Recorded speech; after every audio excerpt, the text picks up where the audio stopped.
Здравствуйте, друзья! Вы готовы узнать новые тайны? Самые денежные профессии в СССР. Почему-то некоторые уверены, что оклад, на который мог рассчитывать советский человек, чаще всего составлял 100-120 рублей. Да, бывало и такое, но все же зарплаты в СССР были разными. Иногда обычный работяга получал в месяц гораздо больше, чем его руководитель. Во времена СССР мне часто говорили, что хочешь хорошо зарабатывать, не иди в инженеры, а иди рабочим специалистом. Инженерам платят копейки. Сегодня такое представить сложно. Как говорил один из директоров завода, где я работал, оправдывая высокие зарплаты менеджмента и низкие рабочих, произвести продукт всякий сможет, а вы попробуйте сбыть его на рынке. Так кто же хорошо зарабатывал во времена СССР? Конечно, мы сейчас обсуждаем официальные и законные зарплаты, а не возможность что-то вынести или обменять. Во времена СССР не было принято хвастаться своими богатствами. Это сегодня можно носить официальное название миллионер, а раньше такое было невозможно. Кто жил богато? Конечно же, чиновники. Члены политбюро и многие другие государственные служащие передвигались исключительно на служебных автомобилях. Отдыхали на прекрасных, предоставленных государством дачах, посещали дорогие курорты, хорошо и вкусно ели, но не все так просто. Блага, которые доставались этим людям, напрямую зависели от занимаемой должности. Нередко проводились так называемые партийные зачистки, и автомобили с дачами меняли своих хозяев. Тем не менее, чиновникам предоставлялась возможность купить самые дефицитные продукты питания по смешным ценам. Например, на некоторых спецбазах в далеком 1976 году всего за 1 рубль чиновник мог приобрести обед из 6 блюд, в который входила, помимо прочего, красная и черная икра, осетрина. Но не только льготы привлекали людей. Чиновники высокого ранга могли похвастаться огромными для тех времен зарплатами – до 1200 рублей.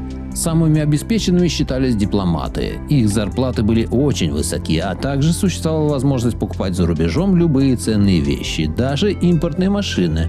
Сегодня профессиональные спортсмены получают очень большие деньги. В СССР хоккеисты и футболисты не могли похвастаться огромными гонорарами, но и слишком маленькими они тоже не были. К примеру, стандартная ставка футболиста киевского «Динамо» составляла 250 рублей. И еще по 100 рублей спортсмены получали в случае победы. Выдавались премии при получении призовых мест на чемпионатах.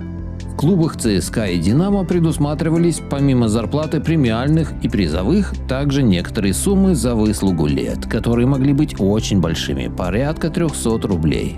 Но не только деньги привлекали спортсменов. Например, они могли приобрести автомобиль без очереди и даже получить его в подарок за победу. Иногда машины не оставляли себе, а продавали. Размер зарплаты зависел от клуба. Известно, что самые низкие оклады были в «Зените».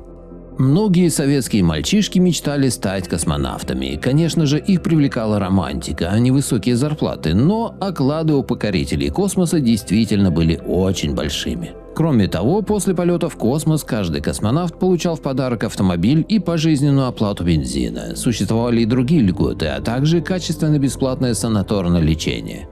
Знаменитый космонавт Георгий Гречко рассказывал о том, как оплачивались космические полеты на пресс-конференции в 2007 году. Он сказал, что, вернувшись после длительного пребывания в космосе, а речь шла о полете 1974 года, который длился месяц, получил большую сумму – 5000 рублей. Учитывая, что происходило все очень давно, вознаграждение было впечатляющим.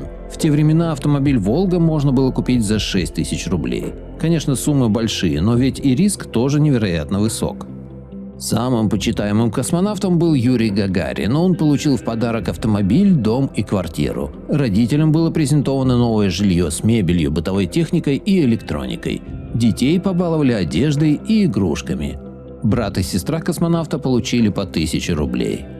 Хорошо в Советском Союзе платили за ту работу, которая негативно отражалась на здоровье. Тяжелые условия труда принимались во внимание и компенсировались хорошими окладами. К примеру, неплохо зарабатывали шахтеры, особенно профессиональные проходчики. Для того, чтобы было понятно, в 80-м году 20 века, работая проходчиком, можно было заработать до 1000 рублей в месяц. Если хотелось поставить цель и стать шахтером-рекордсменом, то заработок становился еще выше. На сумму влияли самые разные условия. Существовала норма выработки, принимался во внимание стаж, прошлые награды за хорошую работу и, конечно же, члены партии всегда имели преимущество. За свой тяжелый труд шахтеры имели разнообразные льготы, большие премии, дополнительные отпуска и доплаты за выслугу лет. Интересно, что рядовой шахтер мог получить больше, чем руководитель, который в шахту не спускался.